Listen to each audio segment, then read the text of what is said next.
Now on Denver 7 News, tragedy in Longmont. A young teenage boy killed in a drive-by shooting at a park in broad daylight. We were trying to get the bleeding a little bit to stop, and he was already gone.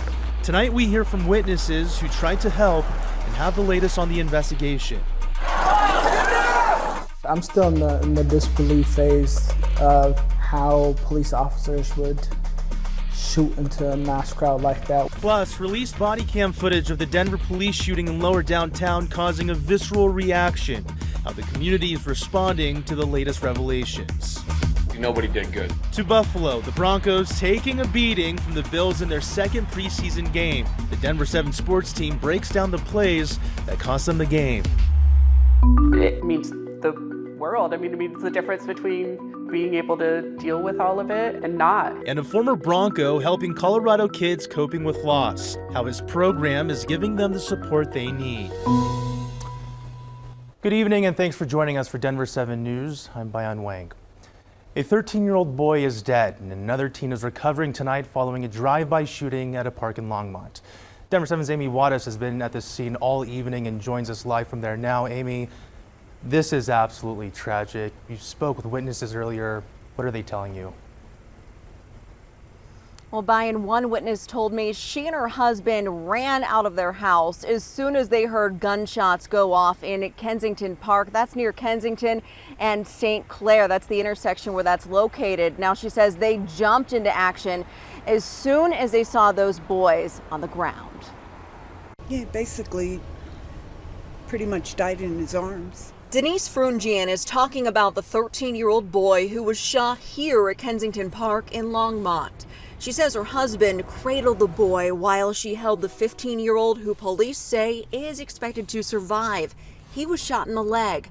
The 13-year-old was taken to the hospital where he was pronounced dead. Frungian says the boy said a few words to her while she was holding him. He was worried about his brother, and he kept saying his leg hurt. As for the 13-year-old, he was gasping, my husband said. I heard 4 shots, a pause, and then 2 shots. Jim Duran lives down the street. He drove to the park when he heard the gunfire go off and says he saw 2 cars take off. It was gang related, and one car went south and up the alley, the other one went up north and around the corner, and they both took off. There was 2 cars involved. Police say they have made contact with a person of interest in the shooting. Frungian hopes they make an arrest soon. Why would anybody, want to shoot a kid? But then again, it's 2022.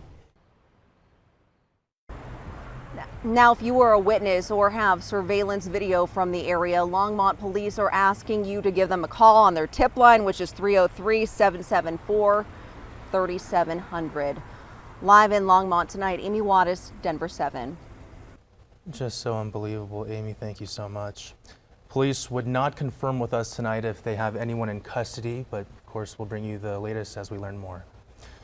All right, right now protesters are gathering at Commons Park in downtown. They'll be demonstrating against the Denver police shooting that injured 6 bystanders in Lodo last month and the suspect they were trying to arrest. Now here's a live look of the demonstration right now. The group will be marching to 20th and Larimer, which is the exact location the shooting happened. The organizers of the protest want the Denver district attorney to skip the grand jury process and prosecute the 3 officers that fired into the crowd. This week we spoke to some of the victims injured in the crossfire that night after they watched the footage for themselves.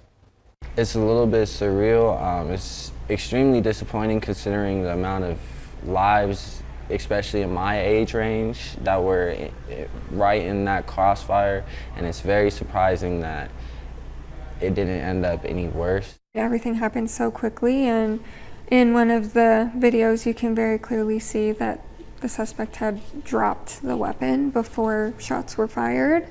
And it just seems to me that no shots should have been fired at all that night. The grand jury will decide whether the DPD officers involved should be charged. If the jury doesn't decide to charge the officers, it's called a no bill, and the officers won't have to go to trial. The suspect, Jordan Waddy, has been charged in this case.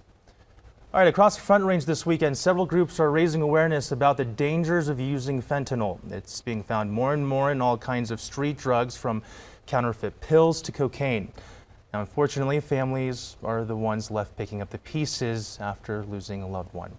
This weekend, a booth near the Boulder Farmers Market is handing out more than 800 free kits of naloxone, which is a nasal spray that can reverse an opioid overdose. In Colorado, you don't need a prescription to get it, but you do have to go to a pharmacy, and it's not free. Tomorrow is Colorado Fentanyl Prevention and Awareness Day, and organizers will be gathering across the street from the state capitol. They say Colorado is one of nearly 30 states holding events on Sunday to spread awareness about illicit fentanyl. This thing is not about black or white. It's about taking back our humanity. It's about saving our kids. We won't have no future if this war take over. And I'm gonna stand and I'm gonna talk. And I need everybody else to come and stand with me. Duff will be one of the speakers at tomorrow's event. Again, the event will take place across from the Colorado State Capitol from 11 a.m. to 2 p.m. Of course, everyone is welcome to attend. All right, the Broncos took a beating in Buffalo today. The Bills blowing them out in their second preseason game. The final score was 42-15, but look, before we get ahead of ourselves, there are a few reasons this wasn't too surprising, and all that has to do with the lineups. Denver 7 sports team will have a breakdown in just a few minutes. Judys House provides grieving children and families a safe space to come together to find connection and healing, and now they're expanding to a new location in Aurora. This brand new facility will allow the nonprofit to serve kids and families who have experienced the death of an important person in their life. The nonprofit was founded 20 years ago by former Broncos quarterback Brian Griese and his wife. We spoke to a mother who has been going to the center with her young son after she lost her daughter in 2020. She said having access to these services has meant the world to her family. When you lose somebody, like, oh, I can't even imagine that. I can't imagine that happening. And you never imagine what's gonna happen. But, this is just a place that's here.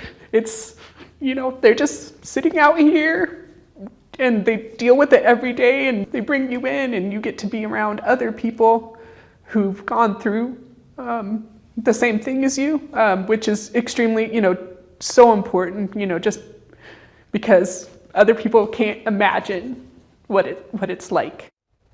My goodness. Judys House offers free grief education, family counseling, and therapy programs for kids. We have a link with information on Judys House on our website, thedenverchannel.com. Coming up on Denver 7 News at 10, it's a celebration of international cultures. We'll take a look at the comeback of the Aurora Global Fest after a 2-year hiatus.